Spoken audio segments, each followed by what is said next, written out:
Hello and welcome to Abnormal Psychology. This is going to be an orientation to our course, and I'm starting right here in our course home site. So this is Psych 241, Abnormal Psychology, part of that cluster that you take at the 200 level in your psychology program. So you can sort of see here how our course is set up. This is the instructor view. I'll show you the student view in a little bit. So when you come into the course, you're going to be coming in on this page. And I can't do much to change this as much as I wish I could do so. It seems to be that this is simply what's here, and I don't have a lot of capacity to change these. And for right now, the to-do list isn't even updating, and I haven't been able to resolve that.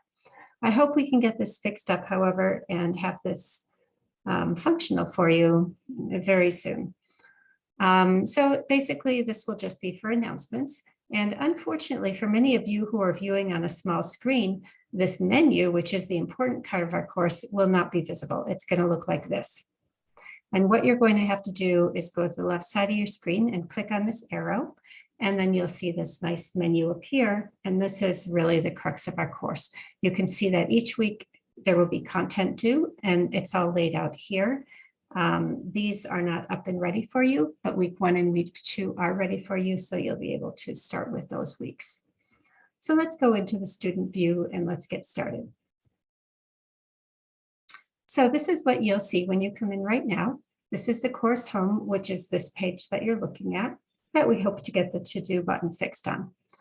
Meet Your Instructor is a page that just has some information about me, since I don't get to meet any of you, including my new granddaughter in Korea.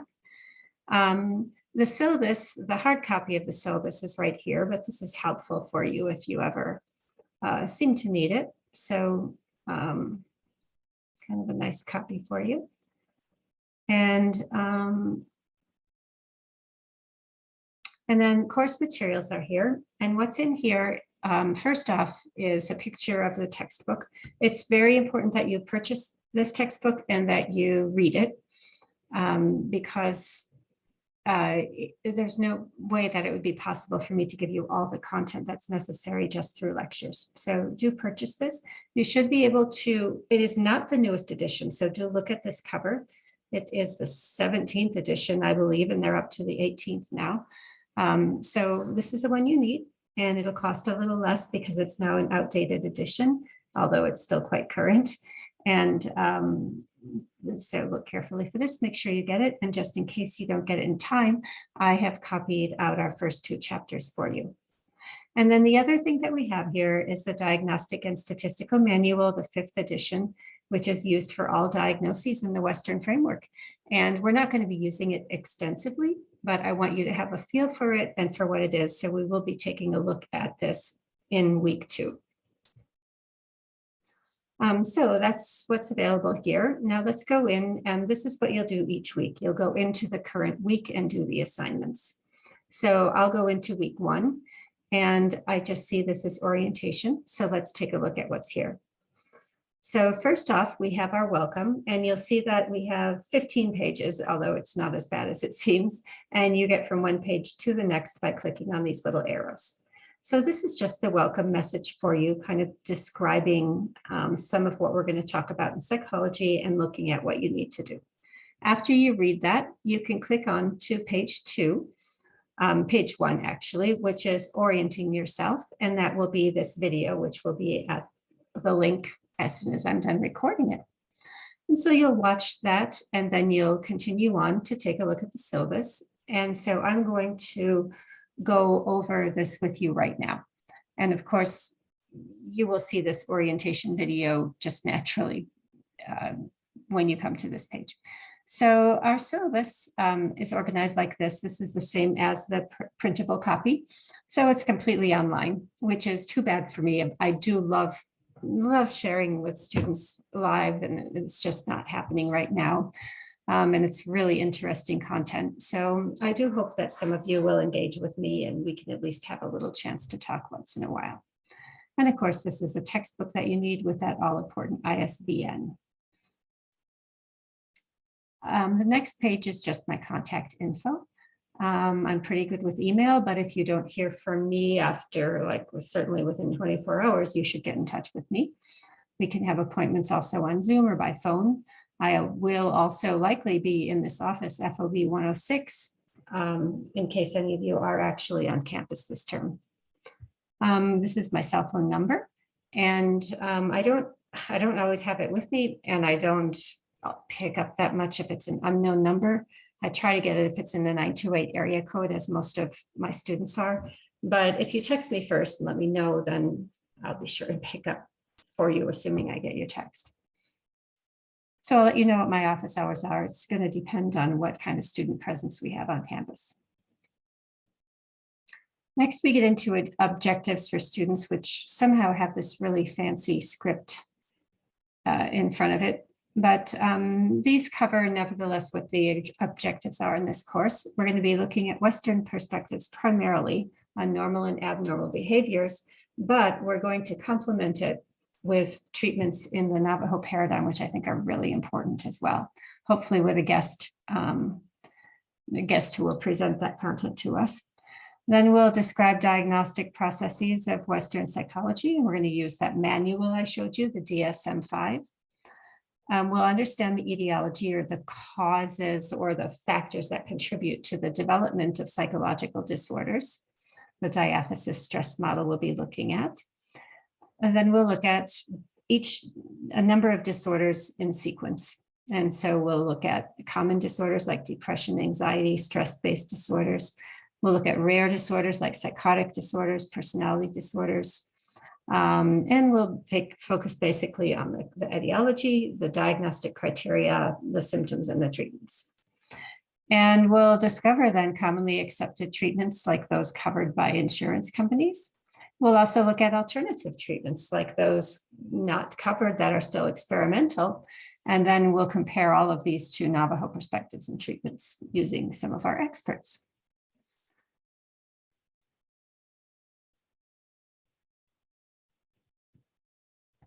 We will be incorporating, to the extent that we can, these holistic teaching principles.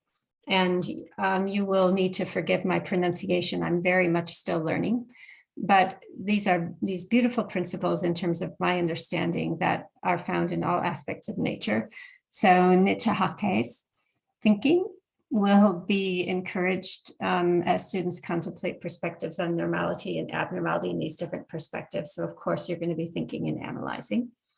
Nahat-a, planning and self-reliance, is that discipline that you're going to need to apply to succeed in a fully online course. Ilna, living respect and values, is going to be the attitude that we have as we talk about people struggling with disorders. So harboring an attitude of respect and value for all individuals. And Shi Hasin, assuring, fulfilling, and contentment. We will, as we consider the conditions that contribute to mental health disorders, we'll also consider the conditions that maximize mental health. And so we'll be looking at that optimizing of life. Assignments and grading. I'm going to be doing things a little bit differently this semester than if you've had me before. And so you'll see that represented in the last column that says percent. After reading an important book called Grading for Equity this last term, I'm persuaded that I need to be more careful to grade you only on what you know and not on the other things like being on time and so forth that really don't show what you know. So your grade this term, you'll see that these participation things, will be looking at it. They're good habits like timeliness, like watching the lectures, like engaging in conversation. They're things that help you learn, but I'm not going to include them in your grade.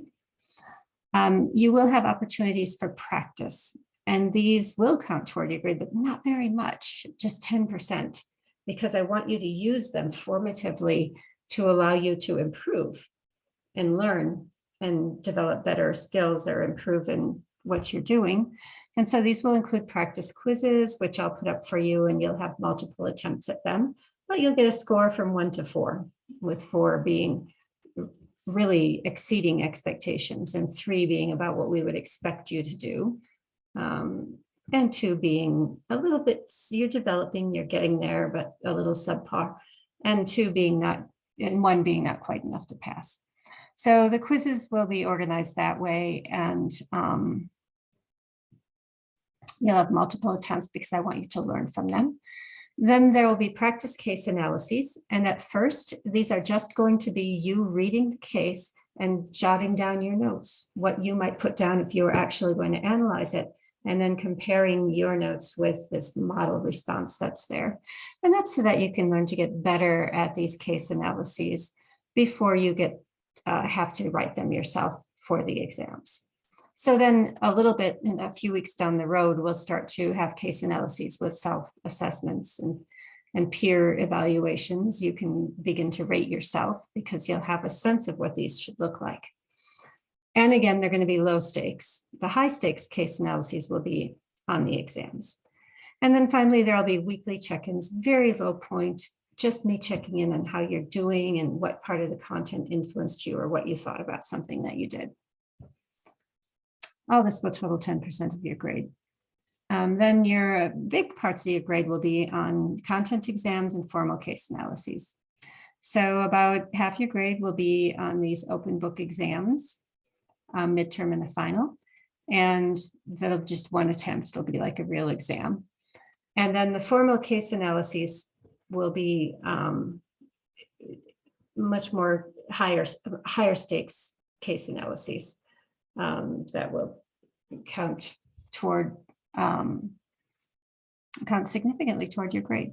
So a lot of your grade, as you can see, is going to be weighted on these more formal evaluations, and that those things that you might do for participation simply aren't going to count in the same way. And this 4, 3, 2, 1, 0 grading scale describes what these scores might look like. Our tentative schedule, as always, this is subject to change, hence the word tentative. Your orientation will be this week, and next week you'll be jumping into chapter 1, doing that reading, and then you'll have a practice quiz and a case analysis due the following Sunday at midnight. All of your assignments will be due Sundays at midnight, except for your midterm and your final, which will be due midweek. Then in week 3, we'll be looking at causes of disorders. And these first couple chapters are just general information. And then we'll continue and we'll take one disorder at a time. We're starting with the high incidence disorders. So stress and mental health, like post-traumatic stress disorders, panic, anxiety, obsessions, and their disorders. This chapter is a lot. And sometimes I need to break this into 2 weeks. And if we do it that way, then we're going to push substance disorders and addiction till after spring break, and we'll just eliminate one of these chapters further down. We'll have the mood disorders and suicide then coming up, substance disorders and addictions, and these are the ones that plague most people who struggle with some sort of disorders. Then we'll have the midterm exam and case analysis due Wednesday. My grades are submitted on March 7th. And that will be the first day of your spring break. Then we'll continue on with the less common disorders like personality disorders, schizophrenia and psychotic disorders, somatic symptom disorders, sexual disorders or sexual variants, and neurodevelopmental disorders. And again, withholding the idea that we may push it down a little bit if we decide to take a little bit longer on these more common disorders. So we'll end our class with all things due on April 23rd at midnight, and then we'll have a week to prepare for and take the final exam. Withdrawals, my ultimate goal is for all of you to pass this class and get the grade that you want in it. This doesn't always happen because I do sometimes find that there's always some students who just never show up. They sign up for class and don't show up. And I don't quite understand that. In the past, I've just respected adult learners as adult learners and not dropped them. But this time, my first goal is to help you pass the class and do well. But if you're one of those non-participants who doesn't ever participate in our class, then I will take the liberty of dropping you at the midterm. after I've tried many times to reach you and all of that sort of thing. General course policies, you can see confidentiality of your records, your grade updates. I will send those to you by email because our grade book might be a little hard to understand. Accessibility and accommodations. If you have any sort of a disability, please speak with Disability Services and get me the information about accommodations. Code of academic integrity is simply referring to not cheating, not taking other people's work as your own. And I guess non-discrimination and anti-harassment, we won't have that much interaction in this class, but I will say that the way we speak about people suffering from these disorders will be respectful, and that'll be our way of honoring this non-discrimination. So that is the end of the syllabus. Please do jot any questions down that you have for me, but I will continue. So as you can see, this is the printable version of the syllabus. And I'm just going through this menu here. Once again, this might be collapsed for you and you're going to want to widen it. I find that when I'm on my laptop, all these menus are collapsed, which is really sort of annoying because that's what we need, but I haven't figured out how to change the interface yet. Tips for online success. So you're probably old hands at online classes by now, but nevertheless, they're just hard. You don't get the kind of things that can support you in really subtle ways in a regular class, like just chatting with fellow students as you leave the classroom, or making eye contact with your instructor, or asking questions, or getting off into a conversational tangent about the topic. All of those things are lacking. So if you struggle with online classes, be kind to yourself. They're hard. And so here are some tips to help. I think these can be helpful. So treat your study like it's a job. That is, schedule hours for it.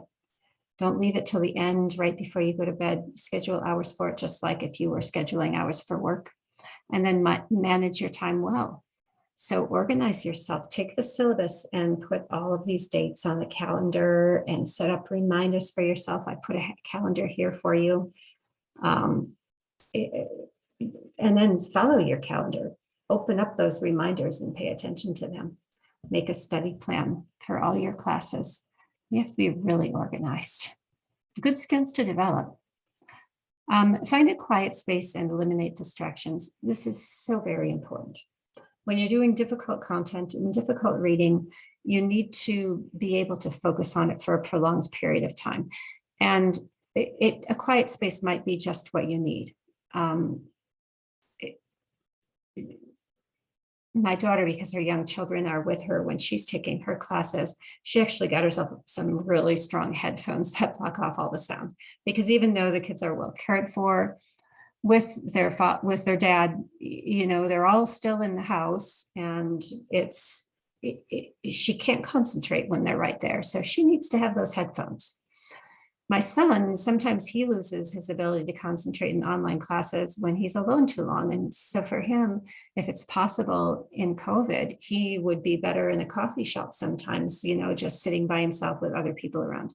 So find out what you need, shut off your notifications on your phone, and eliminate those distractions.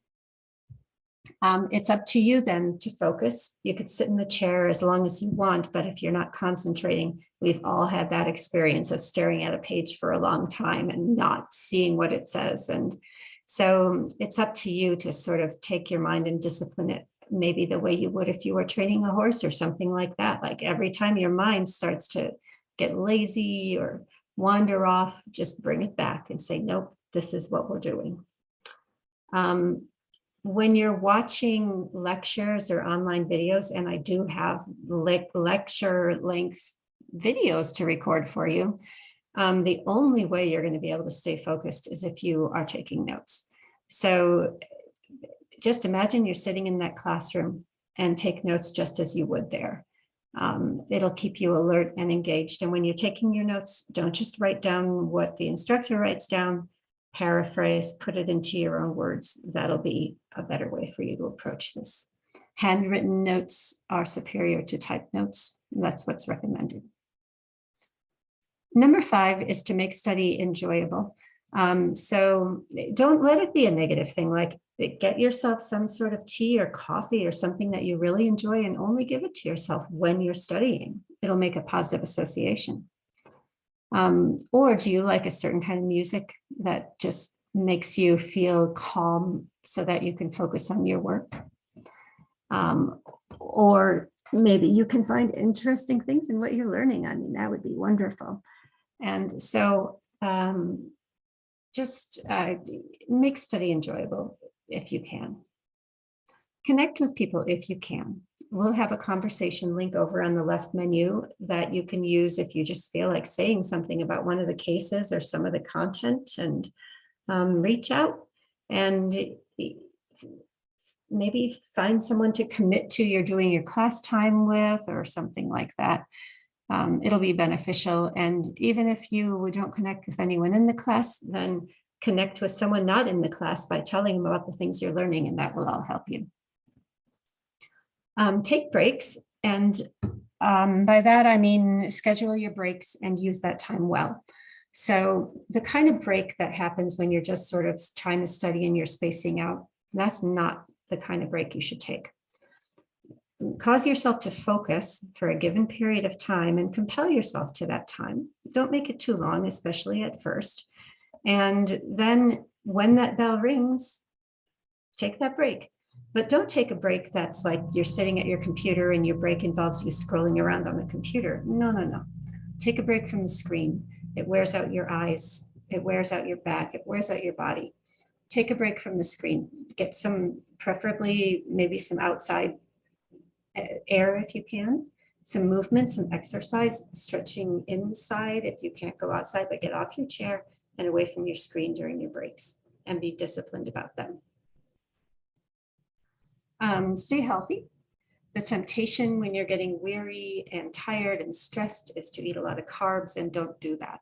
It's not going to improve your focus. It's going to make you tired. Feel good in the moment, that doesn't serve you in the end. So the best thing you can do is, first off, get enough sleep. Your sleep allows you to learn a great deal more than if you deprive yourself of that. Secondly, keep healthy foods going through your body, not so much on the carbs that make you drowsy.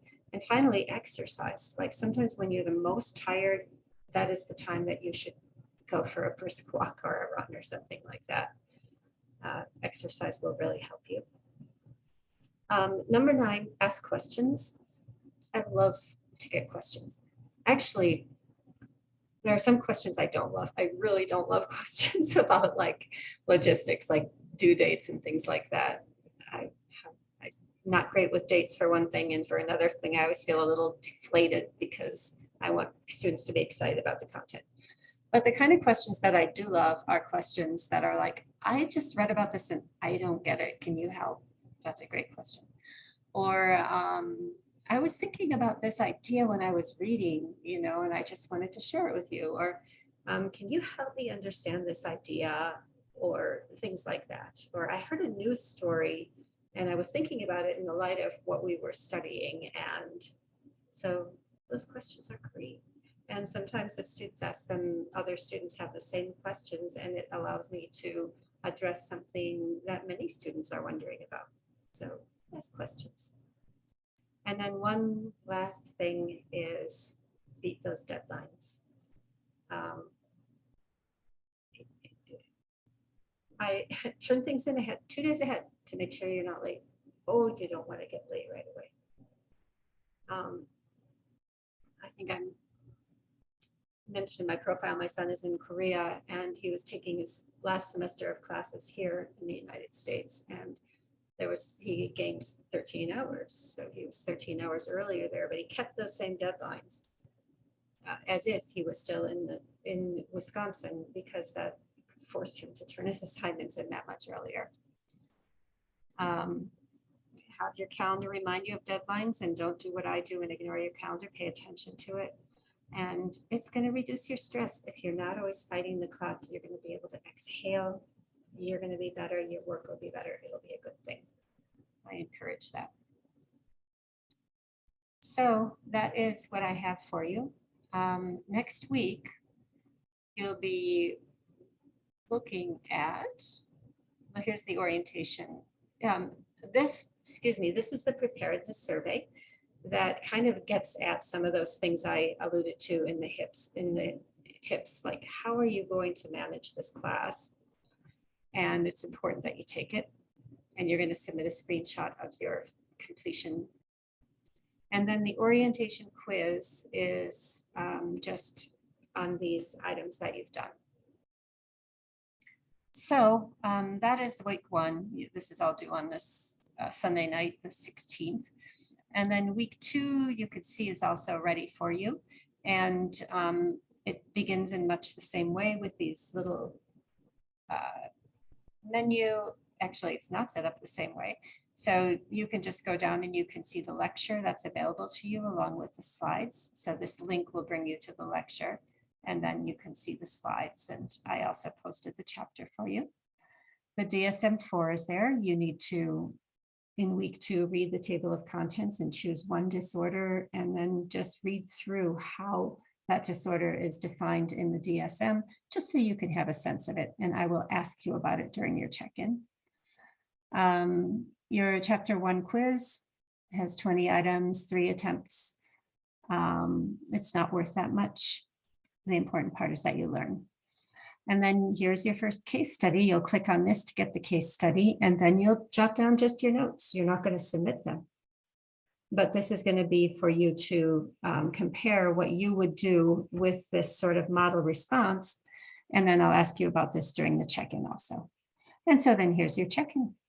And that is the end of these assignments for this week, first 2 weeks. And I hope you get a good start to our course.